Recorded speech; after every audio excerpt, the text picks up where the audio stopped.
Orange Roulette is a flash game classic for me and many others. The game opens with a very uneasy music choice, and we're shown an unnamed orange character in a dark cell. The orange character provides some context on why he's in this cell, taking place during 1972 in Everglades. He's been held in this cell for years, and whoever is holding him now says he can leave as long as he can win one game of Orange Roulette.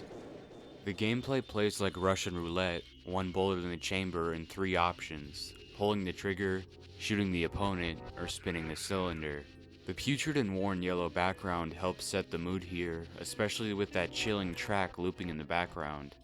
My favorite detail is the movement and twitching of both characters as they play the game, knowing that one of them has to die, and the way their eyes stare down the barrel of the gun, knowing that this could be the shot that kills them. The look of defeat after our character shoots the opponent highlights the truly depressing situation we are witness to. After the first opponent is defeated, our character is forced to play multiple games, each testing his will to live or die. And by the end of the game, after defeating the last opponent, our character is rescued from his cell and supposedly taken home. At the end of the game, he is mentally and physically broken, and now has to spend the rest of his life on a fruit stand, surrounded by oranges but truly seedless and alone.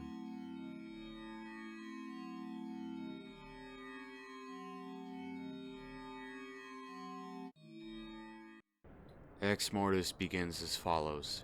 You wake up in the woods with a lump on your head. You can't remember how you got there. All you can recall are the dreams. It's late, cold, and you are unsure of where you are exactly. Fighting through the headache, you regain your focus and you see a house in a clearing and decide to shelter there. Anything is better than freezing to death in the woods. Ex Mortis immediately engulfs you in its dark and eerie atmosphere through the ambient whooshing of the wind and dark brown sky. The only thing in sight is a worn down house surrounded by dead trees, and the ground just barely visible by the moonlight. Upon entering the house, you can tell it's something of the past by looking at the brownish pale walls and worn down staircase. Taking a left will lead you into a hallway shrouded in shadows. In this hallway, a painting can be observed on the wall displaying a pentagram with a number attached to each point and a singular number lying in the middle. Further exploration of the hallway will lead to a ground floor hall, and a grandfather clock resides in the middle between 2 doors. One locked, one open. Going through the right door will lead to a very dirty and disgusting looking kitchen. The microwave has blood dripping out of it, and interacting with it will trigger a quick flash, and laying there in the microwave is a severed head that appears to be fresh. Upon further inspection of the head, the letter A can be seen on the forehead smeared in blood.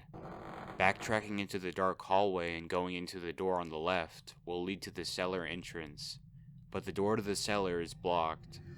A distorted and demonic voice then speaks, but the words are inaudible. Heading back to the main entrance and going up the stairs leads to the 2nd floor of the house. In the hallway of the 2nd floor, taking a right will lead to a corridor with a door at the end. However, looking above the door will reveal an entrance to the attic. Upon climbing the staircase, the main character is met with a very gruesome scene. A torso hung up by the arms that was very brutally ripped to shreds. Looking around the attic will reveal a sequence of numbers embedded into a plank, as well as a symbol written in blood. Entering the door below the attic will lead to a bedroom covered in blood. Moving the painting above the bed frame will reveal a safe behind it, and inputting the code that was found in the attic will open the safe.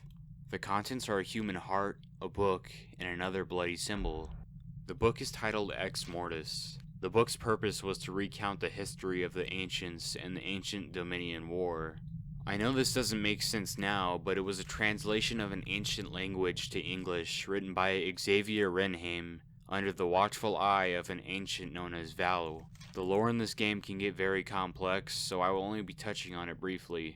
If you're enjoying this video, let me know if you'd want me to cover all 3 games in depth. Going into the door left of the bedroom will lead to the very dirty and bloody bathroom where you can find a key and a sink pipe. Going back to the dark hallway, the main character runs into a robed figure speaking demonic gibberish. Going towards the hallway and into the ground floor hall leads back to the locked door, which our character now has the key for. Entering the locked door leads to the library. On the ground lies another body part with a bloody symbol next to it. One of Xavier's books can be found on a bookshelf. The book in question contains Xavier's experience inside the house and his reason for living in it, as well as interactions between his daughter Gwen and wife Julia. Heading back into the kitchen and going through the door with the blood trail leads to the lounge, where we can stumble across another book, this time containing a man's descent into madness upon entering the house. Back on the second floor, if you take a left, you'll notice the door that couldn't be opened is now ajar. Gwen's ghost appears when you walk into her bedroom, and you'll notice the 100-year-old bloodstain her former self left on the bedsheets. After the encounter with Gwen, the cellar door will be open. Going down into the cellar, you can find a bloodstained axe which you can wield to break the nearby boarded up wall that leads into the underground tunnel system. Further exploration into the claustrophobic and unnerving tunnels leads to a man running at the main character. Armed with an axe, the main character chops the man's head off, revealing yet another bloodstained symbol smeared on the man's forehead. A key can be found buried in the dirt inside a small hole in the wall, and with a little backtracking we enter the final room of the game, where the main character is thanked by a demonic entity for serving them. A pillar in the middle of the room contains a bloody pentagram and a puzzle involving the acquired blood symbols. Completing the puzzle will trigger a flash and a series of visions that the main character experiences.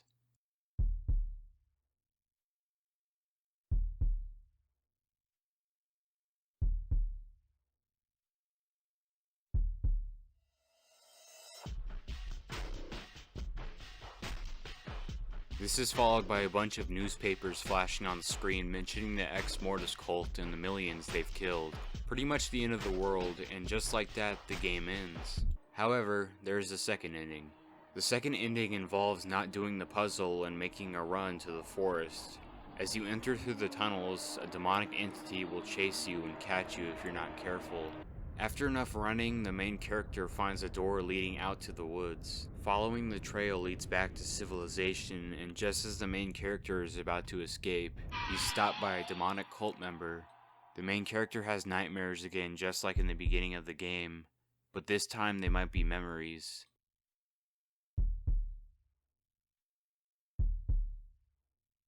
And just like that, the game ends where it started, waking up in front of the house in the cold forest.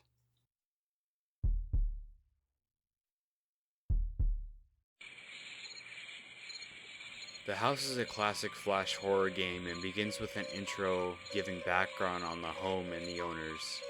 The deserted house was built in 1970. It was reported that all the family members took their own lives without reason.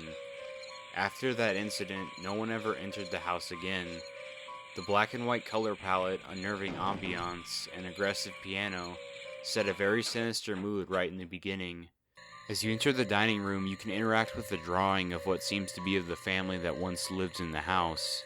Interacting with a nearby ball will cause you to hear a child's laughter, and upon examining the drawing again, the glass picture frame will break.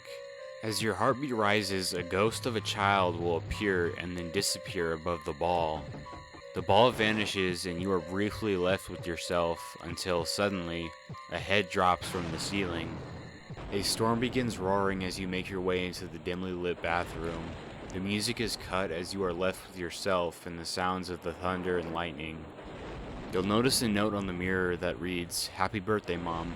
We know that you're suffering from illness, but we're sure that you'll be fine soon. Love you." On the bathroom floor, you can spot a bottle of poison, and examining the note on the mirror again will reveal a new message. "I love you too, kids. I will not leave you. I promise. I promise." A shadow begins to linger at the window, only being illuminated by the lightning strikes. A sloshing noise can be heard as the bathtub fills up with an unknown liquid. The toilet will begin to spill out blood onto the floor.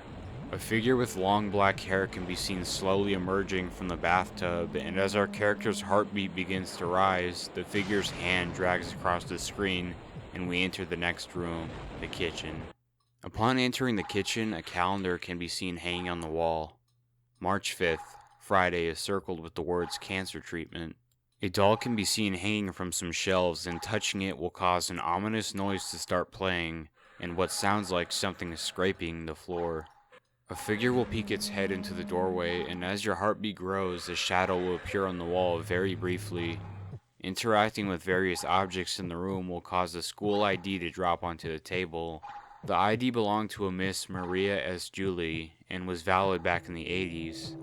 A high-pitched noise will begin playing as the ID falls to the ground, and suddenly a loud crash followed by a hanging body, possibly Miss Maria.